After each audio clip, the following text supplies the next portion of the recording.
Selamat siang anak-anak, apa kabar? Semoga semuanya baik-baik saja. Baik, untuk video kali ini yaitu video yang kedua, Mestra akan menjelaskan khusus tentang struktur kalimat. Kalau dalam video yang pertama, Mestra menjelaskan tentang unsur-unsur pembentuk kalimat, yaitu ada kata, frasa, klausa, kemudian intonasi, jeda, nada, dan tempo. Nah, sekarang kita ke struktur kalimat. Apa bedanya struktur kalimat dengan unsur-unsur pembentuk kalimat? Unsur-unsur pembentuk kalimat, kalau kita bandingkan misalnya kalau kita membangun sebuah rumah, yang dimaksud dengan unsur-unsur pembentuk kalimat bisa kita samakan dengan bahan-bahan yang dipakai untuk membuat sebuah rumah. Jadi ada pasir, kemudian semen, batu, besi, kayu, dan sebagainya. Nah, itu hampir sama dengan unsur-unsur pembentuk kalimat. Nah, sekarang kita ke struktur kalimat. Struktur kalimat di sini apa? Di sini kita lihat bagian dari kata-kata di dalam kalimat itu fungsinya sebagai apa. Jadi kalau kita bandingkan dengan bangunan sebuah rumah, itu ada pondasinya, kemudian ada dinding, kemudian ada atap, ada pintu, ada jendela. Baik, sekarang Mestra akan jelaskan lebih lanjut tentang struktur kalimat.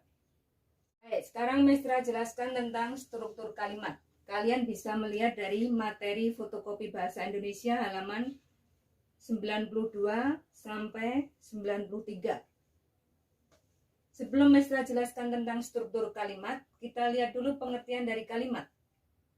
Kalimat adalah satuan bahasa terkecil yang mengungkapkan pikiran yang utuh dengan ditandai kesenyapan akhir.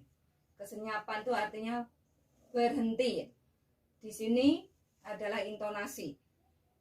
Jadi untuk kalimat sendiri, pengertian dari kalimat, di sini kita simpulkan bahwa kalimat tidak tergantung pada jumlah atau banyaknya kata yang ada di dalamnya.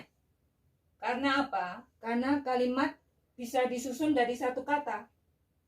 Bisa juga disusun dengan kelompok kata, dan juga bisa disusun dengan klausa. Yang penting harus ada kesenyapan akhir atau intonasi. Jadi kalau begitu, kata ditambah intonasi, dia akan menjadi kalimat. Contohnya, kata pergi ditambah intonasi, tanda seru, perintah. Pergi. Kemudian kalimat yang disusun oleh frase ditambah intonasi, dia akan membentuk kalimat. Contohnya yaitu rumah paman. Ini ada dua kata, yaitu kelompok kata, dan diakhiri dengan intonasi tanda seru. Misalnya untuk menjawab pertanyaan, kamu dari mana? Rumah paman. Nah, ini juga sudah kalimat. Kemudian bisa jadi juga dari klausa. Klausa ditambah intonasi, dia juga akan membentuk kalimat. Di sini syaratnya juga harus ada intonasi. Contohnya, dia sudah bangun. Kelompok kata di dalam klausa ini sudah memiliki fungsi subjek dan predikat. Ingat ya, kalau frasa juga kelompok kata tapi belum ada fungsi subjek dan predikat. Dia hanya kelompok kata yang satunya menjelaskan atau menerangkan, yang satunya diterangkan. Contohnya rumah paman sebagai frase yaitu rumah milik paman. Paman di sini menjelaskan kata rumah. Tetapi di dalam kalimat dia sudah bangun, sudah ada unsur subjek dan predikat terbentuk dari klausa, dan diakhiri dengan intonasi final di sini titik, dia sudah membentuk sebuah kalimat. Jadi apa yang membedakan kalimat yang dibentuk oleh kata, frase, dan klausa? Kita lihat di sini. Kata ditambah intonasi menjadi kalimat. Frase ditambah intonasi menjadi kalimat. Contohnya, kata, satu kata saja itu pergi, perintah. Kemudian dengan dua kata, rumah paman. Untuk menjawab pertanyaan, dari mana kamu? Rumah paman. Nah, contoh kata pergi, perintah pergi, dan rumah paman menjawab pertanyaan. ini adalah contoh dari struktur kalimat yang tidak lengkap. Karena apa? Karena di sini hanya ada satu unsur pusat, subjek saja atau predikat saja. Biasanya kebanyakan predikat, ya. Contohnya pergi. Pergi di sini adalah predikat. Kalimat yang disusun oleh kata dan frase ini kita sebut kalimat minim. Karena apa? Karena struktur kalimat yang lengkap yaitu subjek dan predikat tidak ada. Jadi hanya salah satu saja, kebanyakan predikat atau subjek saja. Sedangkan kalimat yang disusun oleh klausa, dia sudah bangun di sini contohnya. Dia sudah memiliki struktur kalimat yang lengkap, yaitu struktur minimalis membentuk kalimat yang lengkap subjek dan predikat. Jadi di sini kata dia sebagai subjek, sudah bangun sebagai predikat. Nah, kalimat dia sudah bangun ini sudah memenuhi syarat karena sudah ada dua unsur pusat yaitu subjek dan predikat. Makanya struktur kalimatnya sudah lengkap. Sekarang kita lanjutkan tentang fungsi. Fungsi, subjek, predikat, objek, pelengkap, dan keterangan yang membentuk struktur kalimat. Jadi yang di sini yang Mistra jelaskan adalah kalimat yang lengkap yang terdiri dari kumpulan kata dan sudah ada fungsi-fungsinya, yaitu fungsi subjek, predikat, minimalis, ya. Kemudian bisa ditambah fungsi yang lain yaitu objek atau pelengkap dan keterangan. Kalimatnya akan menjadi lebih panjang. Kita lihat satu persatu. Struktur kalimat lengkap diisi oleh unsur-unsur yang berfungsi sebagai subjek, predikat, objek, pelengkap, dan keterangan. Sekarang kita lihat subjek. Apa yang dimaksud dengan subjek? Subjek adalah pokok pembicaraan. Jadi siapa yang dibicarakan, apa yang dibicarakan. Kalau ditanyakan siapa dan apa yang dibicarakan. Kemudian yang mengisi fungsi subjek ini biasanya adalah kata benda atau nomina. Kemudian kata ganti atau pronomina. Dan juga frase benda. Atau dalam bahasa Inggris noun phrase. Bisa benda konkret, juga benda abstrak. Selain kata benda, kemudian kata ganti dan frase benda, ada juga beberapa kata kerja yang bisa berfungsi sebagai subjek. Nah, dalam bahasa Inggris, kata kerja yang berfungsi sebagai subjek ini kita sebut dengan gerund. Baik, kita lihat dulu tentang predikat. Predikat di sini fungsinya apa? Fungsinya menjelaskan subjek. Jadi apa yang dilakukan oleh subjek? Kemudian prosesnya bagaimana? Ini menjelaskan tentang subjek. Ini dari fungsi dari predikat. Letaknya ada di mana? Predikat dalam bahasa Indonesia ada di belakang subjek. Kemudian, sebagian besar yang mengisi fungsi predikat adalah kata kerja atau verba. Tetapi ada juga yang bukan kata kerja, yaitu kata benda atau nomina, kata sifat atau adjektiva, dan frase depan atau frase preposisi. Sekarang kita lihat tentang objek dan pelengkap. Di dalam bahasa Indonesia ada perbedaan antara objek dan pelengkap.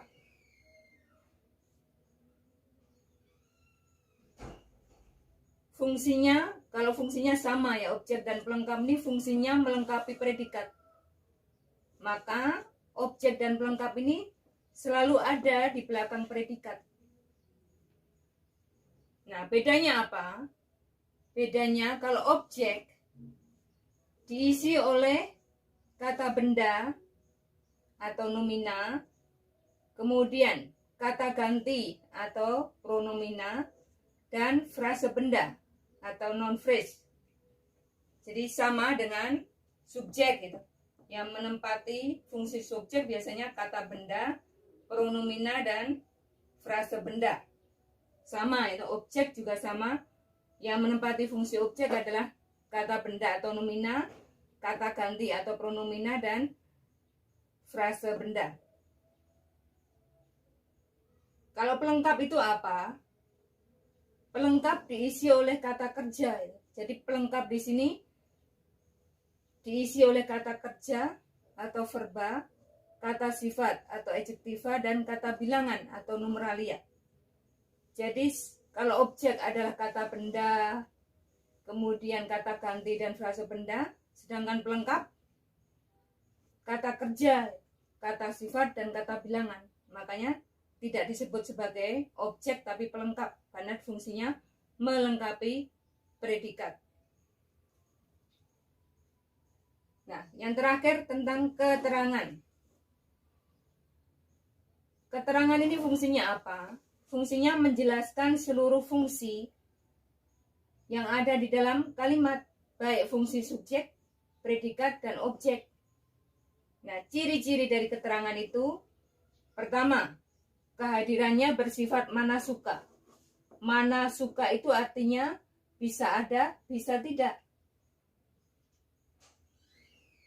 Contohnya, kakak datang kemarin.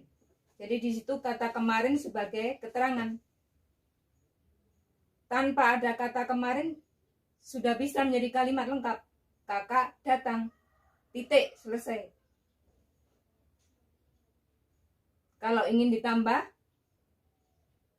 keterangan ditambah kemarin. Jadi kakak datang kemarin. Jadi kata kemarin bisa ada, bisa tidak, mana suka. Ciri yang kedua, letaknya bebas.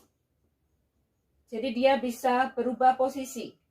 Bisa di awal kalimat, bisa di tengah kalimat, dan bisa di akhir kalimat. Contohnya, kakak datang kemarin. Di situ keterangan adalah kemarin, kita pindahkan di depan menjadi kemarin kakak datang. Kita pindahkan di tengah, kakak kemarin datang. Di akhir kalimat, kakak datang kemarin. Nah, jadi letaknya bebas, ya, bisa dipindah-pindah. Ciri yang ketiga, umumnya didahului oleh kata depan atau preposisi di, ke, dari, ketika, dan tentang. Nah, ini umumnya. Nah, sekarang kita lihat contohnya. Kita lihat contoh di dalam kalimat. Subjek sebagai pokok pembicaraan biasanya diisi oleh kata benda, kata ganti, dan frase benda. Contoh dari kata benda di sini yaitu contohnya ibu. Kemudian pronomina atau kata ganti kami. Kemudian bibi, itu juga kata benda ya, sebutan. Nah, ini adalah contoh-contoh dari subjek yang diisi oleh kata benda. Kemudian untuk kata ganti kami. Kemudian frase benda.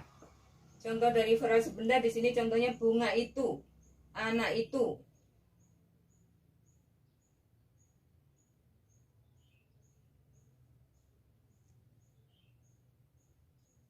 Baik, sekarang kita lihat untuk predikat.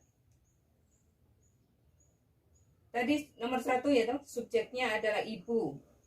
Kita pilih nomina sebutan. Kita tambahkan predikat. Di sini memasak. Karena predikat kebanyakan adalah kata kerja ya, kita memilih memasak. Objek.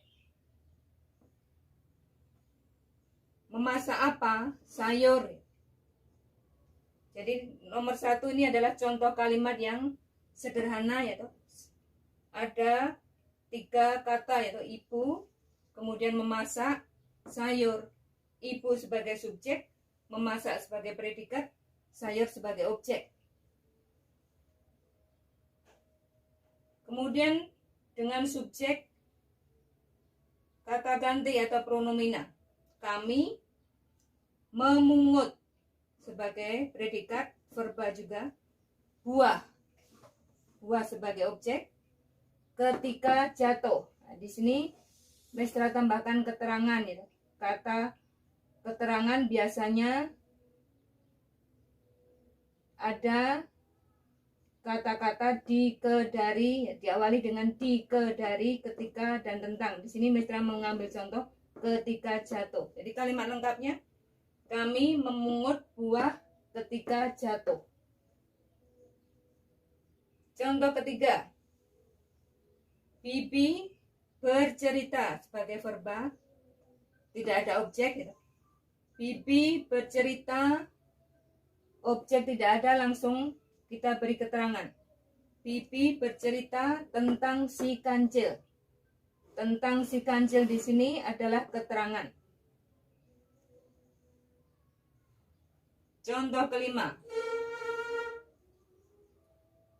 pencurinya sebagai nomina.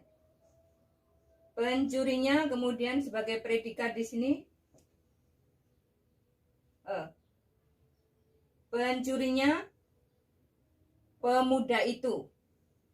Jadi di sini tadi disebutkan kalau predikat diisi sebagian besar oleh verba. Namun ada juga yang diisi oleh frase depan. Contohnya pencurinya pemuda itu. Pemuda itu fungsinya sebagai predikat dan dia adalah frase preposisional.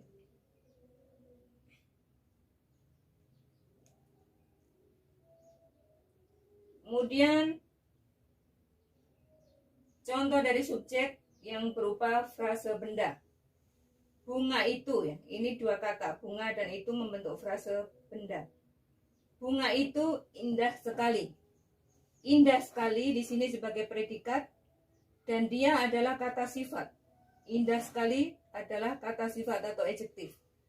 Dia berfungsi sebagai predikat.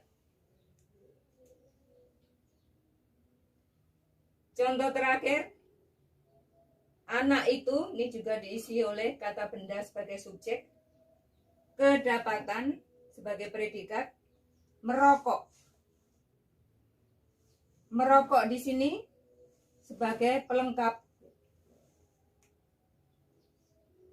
Dia bukan sebagai objek karena merokok di sini bentuknya verba, bukan kata benda, kata ganti atau frase benda. Bentuknya adalah verba atau kata kerja merokok. Makanya di sini merokok bukan sebagai objek tapi sebagai pelengkap.